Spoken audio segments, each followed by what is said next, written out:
क्रिस्तु में मेरे प्यारे भाइयों तथा बहनों, प्यारे बच्चों,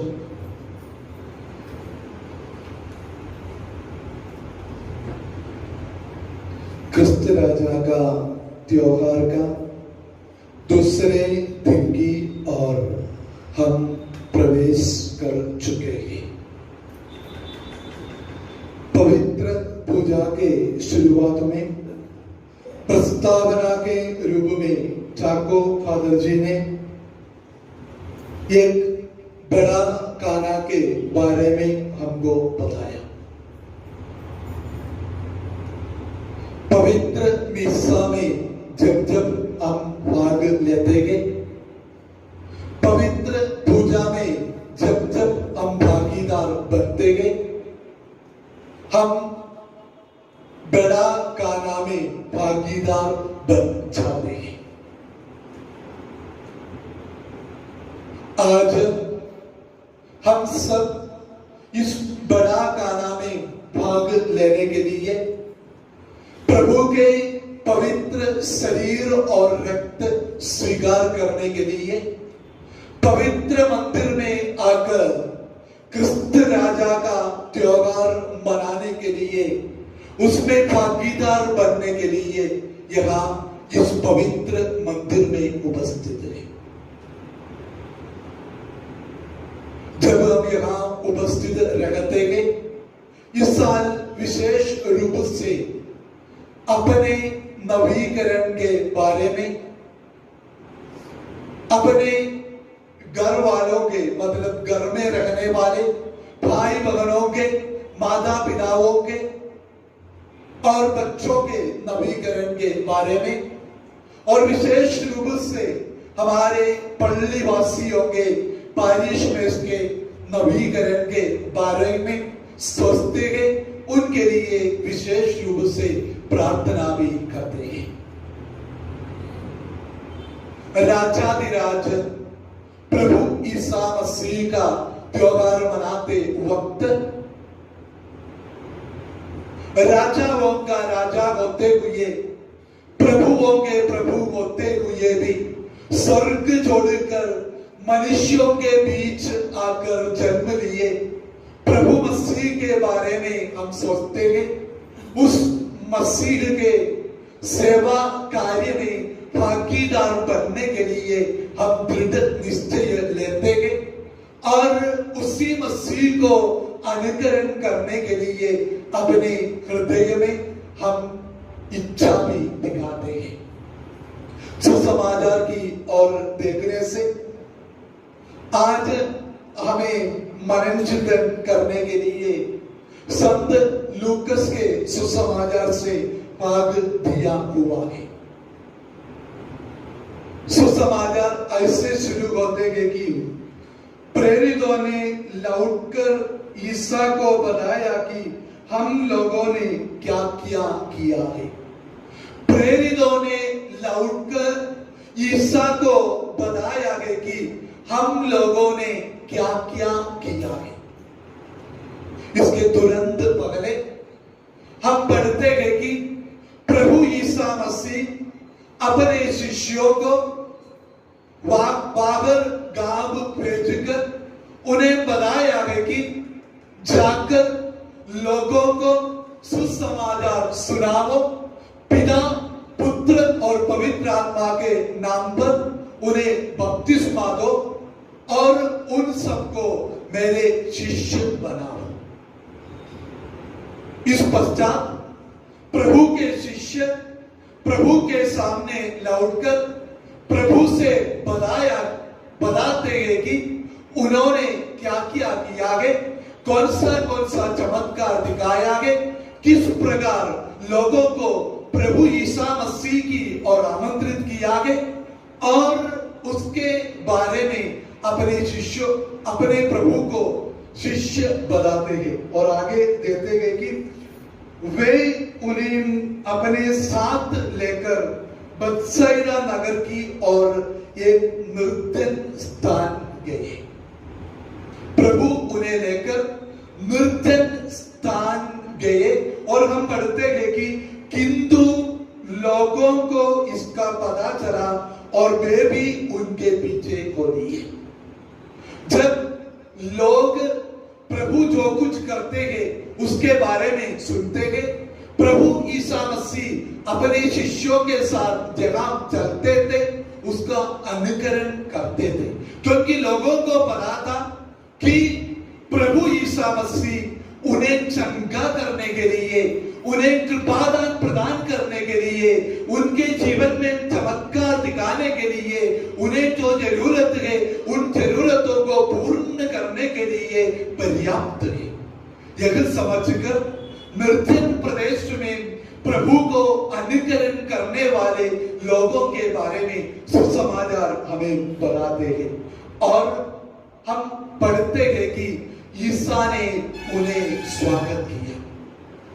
ईसा ने उन्हें स्वागत किया। प्रभु ईसा मसीह निर्जन प्रदेश में इसलिए गए कि एकांत में जाकर प्रार्थना करने के लिए, एकांत में जाकर अपने पिता परमेश्वर के साथ रहने के लिए, एकांत में जाकर अकेला में रहकर पिता परमेश्वर से भाषण करने के लिए। लेकिन जब लोग उनके पीछे चले गए, उनको अनुकरण किया, प्रभु ईसा मसीह ने उन्हें स्वागत किया और ईश्वर के राज्य के विषय में उनको शिक्षा दी और बीमारों को अच्छा किया। प्रभु ईसा मसीह के बारे में हमको पता है, क्योंकि प्रभु हमें कहते हैं कि जिन्होंने मुझे भेजा है उनका कार्य पूर्ण करना मेरा कहना है। जिन्होंने मुझे भेजा है उनका कार्य पूर्ण करना मेरा कर्तव्य है। पिता परमेश्वर द्वारा भेजा हुआ पुत्र परमेश्वर स्वर्ग छोड़कर इस पृथ्वी पर आकर अनेकों को पिता परमेश्वर की ओर ले गए, अनेकों को चंगा प्रदान कर दिए, अनेकों को पिता परमेश्वर के स्वर्ग के बारे में समझा दिए और आज भी स्वर्ग राज्य के बारे में लोगों को समझाते हुए, बीमारों से उन्हें चंगा प्रदान करते हुए, चमत्कार दिखाते हुए उन्हें स्वर्ग की ओर ले जाने वाले प्रभु मसीह हमारे सामने खड़े हैं। और आगे देखिए, दिन टलने पर 12 ने उनके पास आकर कहा, लोगों को विदा कीजिए जिससे वे आसपास के गांवों और बस्तियों में जाकर रहने और खाने का प्रबंध कर सके। प्रभु ईसा मसीह सोचने से पहले, प्रभु ईसा मसीह देखने के पहले लोगों के बारे में देखने वाले, सोचने वाले शिष्य, उन्हें समझते हुए प्रभु शिष्य लोग प्रभु से कहते हैं कि उन्हें विदा कीजिए, क्योंकि शिष्यों को पता था कि अगर ये लोग यहाँ रहते हैं तो आगे चल के हमको तकलीफ आने वाले हैं, हमको कठिनाइयां आने वाले हैं, इन्हें खाने के लिए हमें देना पड़ेगा, हमारे पास इन्हें खाना देने के लिए कुछ भी व्यवस्था नहीं है, इन्हें खाना देने के लिए अपने पास रोटियां नहीं है। दोस्तों, प्रभु उन्हें छोड़ने के लिए तैयार नहीं था।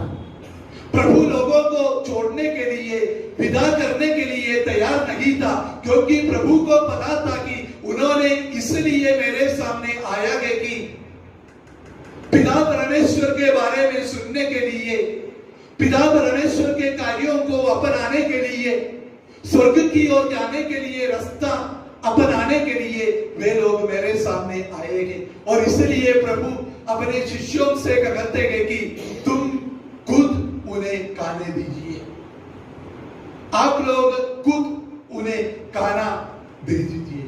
और प्रभु फिर उनसे पूछते हैं कि आपके पास कुछ है कि नहीं। दोस्तों, हृदय विकारों को समझने वाले प्रभु, अंधकरण देखने वाले मसीह उपस्थित रहते हुए हमें भी कभी कभी पूछते हैं कि क्या मेरे सामने रखने के लिए, मुझे वरदान के रूप में प्रदान करने के लिए तुम तुम्हारे पास कुछ है कि नहीं। प्रभु जब हमारे सामने खड़े रखते हुए हमें एक प्रश्न पूछते हैं कि क्या मुझे प्रदान करने के लिए आपके जीवन में तकलीफ उठाते हुए, काम करते हुए, प्रभु से दूर रहकर कार्य करने के बाद मुझे अर्पण करने के लिए तुम्हारे साथ कुछ बचा कि नहीं। यह प्रश्न जब प्रभु पूछते हैं हमें जरूर उन्हें उत्तर देना पड़ेगा। और जब हम हमारे तकलीफ, हमारे कठिनाइयां, हमारे दुख प्रभु के सामने उठाते गए, प्रभु को नैवेद्य के रूप में रखते गए, प्रभु की ओर चढ़ाते गए, उन्हें आशीर्वाद करते हुए, कृपादान वर्षाते हुए, उन पर कृपा वर्षाते हुए, अनुग्रहों पर अनुग्रह वर्षाने वाले प्रभु, कृपाओं पर कृपा वर्षाने वाले प्रभु हमारे सामने, हमारे बीच में, हमारे अंतःकरण में उपस्थित रहे। दोस्तों, उन लोगों का तकलीफ समझने वाले मसीह, उन लोगों को जो जरूरत है वह समझकर रोटियों का चमत्कार दिखाने वाले प्रभु आज भी हमारे सामने उपस्थित रहे। जब हमारे जीवन में रोटियां कम हो जाती है, जब हमारे जीवन में तकलीफ आना शुरू हो जाते हैं, जब हमारे जीवन में दुख कठिनाइयां आते हैं, प्रभु की ओर मोड़ना, प्रभु की ओर देखना, क्रूस की ओर देखना, क्रूस की रास्ता अपनाना हमारे लिए जरूरी है। क्योंकि जब जब हम क्रूस की ओर देखते हैं, जब जब प्रभु की ओर हमारे आंख उड़ाते हैं, जब जब कठिनाइयों को स्वीकार करते हुए मेरे प्रभु बुलाते हैं, हमें आशीर्वाद प्रदान करने के लिए, हमें कृपाएं बख्शाने के लिए, हमारे जीवन में कृपाओं पर कृपा बरसाने के लिए प्रभु उपस्थित है। 5 रोटियों को बांटकर 5,000 लोगों को, मतलब 15,000 हो सकते, क्योंकि पवित्र बाइबल बताते हैं कि 5,000 पुरुष, मतलब उनके साथ कम से कम 5,000 स्त्री जन और 5,000 बच्चे थे। 5 रोटियों को तोड़कर 15,000 लोगों को खाने परोसने वाले प्रभु मसीह हमारे जीवन में, हमारे अंतःकरण में, हमारे बीच में उपस्थित है। दोस्तों, रोटियों का चमत्कार हमें यही बताते हैं कि कृपा वर्षाने के लिए प्रभु हमेशा उपस्थित है, करुणा दिखाने के लिए प्रभु हमेशा हमारे बीच उपस्थित है। बस करुणा वर्षाने वालों की ओर अपने आंख उड़ाना, कृपा वर्षाने वाले प्रभु की ओर अपने आंख को उड़ाना हमारे लिए जरूरी है। दोस्तों, प्रभु मसीह को, राजाधिराज प्रभु को हमारे जीवन में स्वीकार करते हुए, कृपादानों पर कृपा वर्षाने वाले प्रभु को हमारे जीवन की ओर हम आमंत्रित करें। साथ रखने वाले मसीह, हृदय समझने वाले मसीह, अंतःकरण में बस्ती करने वाले मसीह, उसी मसीह की ओर हम देखें, उसी मसीह की ओर अपने आंखें उड़ाए, उसी मसीह के सामने घुटने टेकर अनुग्रह मांगते हुए, आशीष मांगते हुए इन दिनों में प्रभु के सामने हम रहें। प्रभु यीशु मसीह हम सबको आशीष दे। पिता, पुत्र और पवित्र आत्मा के नाम पर आमीन।